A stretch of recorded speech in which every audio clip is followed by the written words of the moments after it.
IT job కోసం try చేస్తున్నారా? Coding ట్యూటర్లో training తో పాటు స్టైఫండ్ అండ్ 100% జాబ్ గ్యారంటీ.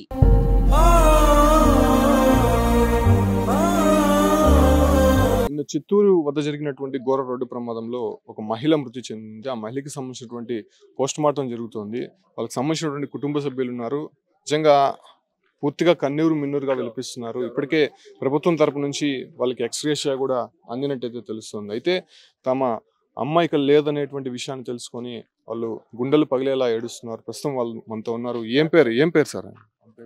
కుల్సుంబి ఏమవుతారు మీకు? మా అమ్మ ఎక్కడి నుంచి ఎక్కడికి వెళ్తున్నారు? బంగారపల్లెం ఇంకా బెంగళూరు పోతా ఉండేది. ఏం పని చేస్తుంది ఆమె? ఏం పని చేయలేదు మా అమ్మ. హోటల్కి పోతుంది, అంతే పోతా ఉన్నింది. ఇప్పుడు పోతా ఉండలేదు.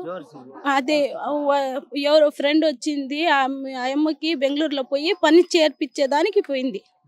అంతే, మధ్యలో ఇట్లా అయిపోయింది. అంటే మీకు ఎప్పుడు ఫోన్ వచ్చింది? ఏం జరిగింది? రాలేదు. మేము మా అమ్మకి ఫోన్ చేసినాము, మా అమ్మ ఫోన్ ఎత్తలేదు. అందుకని మేమే ఎతికిలాడుకొని అమ్మ ఫోన్ ఎత్తలేదు, ఇట్లా యాక్సిడెంట్ అయింది అని చెప్పిండారు కదా, పదండి ఎతుకుదామని ఈ చిన్నోడు వీళ్ళ ఫ్రెండ్ పొలం నరుకుపోయినారు. మేమంతా మా అక్క మా బావ అంతా ఈడు చిత్తూరు ఆసుపత్రికి వచ్చిండారు. వాళ్ళు వచ్చేదాకానే వీళ్ళు చెప్పారు ఇట్లా అమ్మ అయిపోయింది, ఇట్లా చచ్చిపోయింది అని చెప్పింది.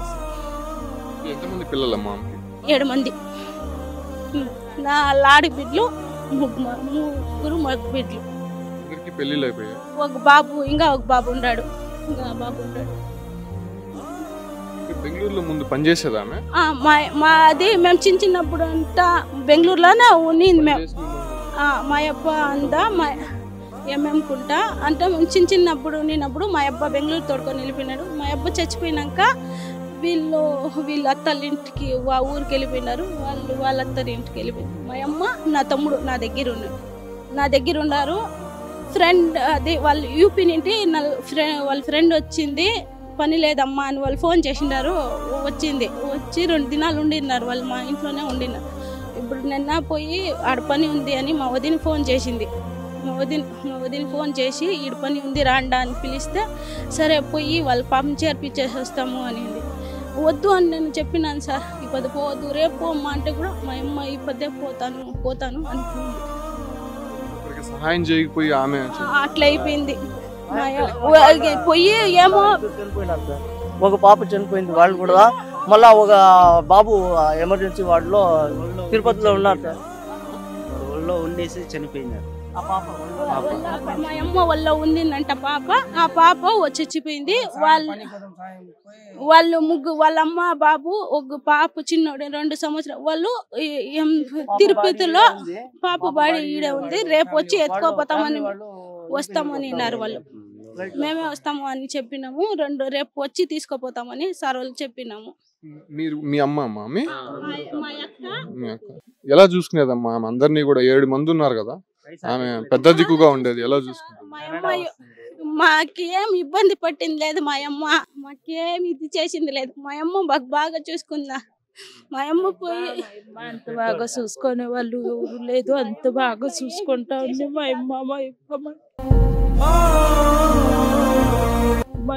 మాకు మాటలు చెప్పేవాళ్ళు కాదు. మంచిగా మా అమ్మ వాడిని పోస్ట్ మార్టం చేసి ఇస్తాము అని ఇది అదే సార్ పోలీసు సార్ వచ్చిన్నారు. డబ్బులు ఇస్తా ఉన్నారమ్మా, మీ అమ్మ చచ్చిపోయిన దానికి డబ్బులు కలెక్టర్ గారు డబ్బులు ఇస్తా ఉన్నారు. ఏమో ఎత్తుకోపోయినా మేము కూడా ఏం చేయాలా, ఇది చేసుకున్నామా సారీ ఏం చేసేది. ఇప్పటికే సీఎం కూడా ప్రకటించారు 5 లక్షలు ఒక్కొక్కరికి ఇస్తామని కూడా ప్రకటించారు. అది మీకు ఇస్తారు, మీకు చేరుతుంది, భయపడద్దండి. చూస్తున్నాం కదా, వీళ్ళు తల్లిని కోల్పోయారు. 7 మంది పిల్లలు చిత్తూరు ప్రభుత్వ ఆసుపత్రి. వాళ్ళ ఆర్తనాదాలు నిజంగా చూడలేకుండా ఉన్నాము. వీళ్ళందరూ కూడా ఆమె కూతుర్లు కొడుకులు. అంటే ఇంకొకరు యూపీ నుంచి వచ్చారు. యూపీ నుంచి వచ్చినటువంటి వారికి పని కల్పించడానికి, ఆమె సహాయం చేయడానికి వెళ్తుండగా ఈ ప్రమాదం జరిగింది. ప్రమాదంలో ఆమె స్పాట్లో చనిపోయింది. కాకపోతే ఇన్ఫర్మేషన్ లేదు. మేము యాక్సిడెంట్ జరిగిందని చెప్పి నేరుగా అక్కడికి వెళ్ళి చూస్తే మా అమ్మ చనిపోయి ఉందని చెప్పి కూడా వాళ్ళు చెప్తున్నారు. నిజంగా వాళ్ళు చిత్తూరు ప్రభుత్వ ఆసుపత్రి వద్ద ఘోరంగా ఇక్కడ ఉన్నటువంటి అక్కడ చనిపోయినటువంటి వారిని చూసి నిజంగా ఆర్తనాదాలు వినిపిస్తున్నారు. తమ అమ్మ ఇంకా మళ్ళీ తిరిగి రాదని చెప్పి వాళ్ళు తీవ్ర మనోవేదనకు గురవుతున్నారు. ఇప్పటికే పోస్ట్ మార్టం పూర్తయినటువంటి నేపథ్యంలోనే బాడీస్ అందరూ కూడా ఇప్పుడు వీళ్ళకి హ్యాండ్ ఓవర్ చేసే ప్రయత్నం అయితే ఇక్కడ చిత్తూరు ప్రభుత్వ ఆసుపత్రి వైద్యులు చేస్తున్నారు.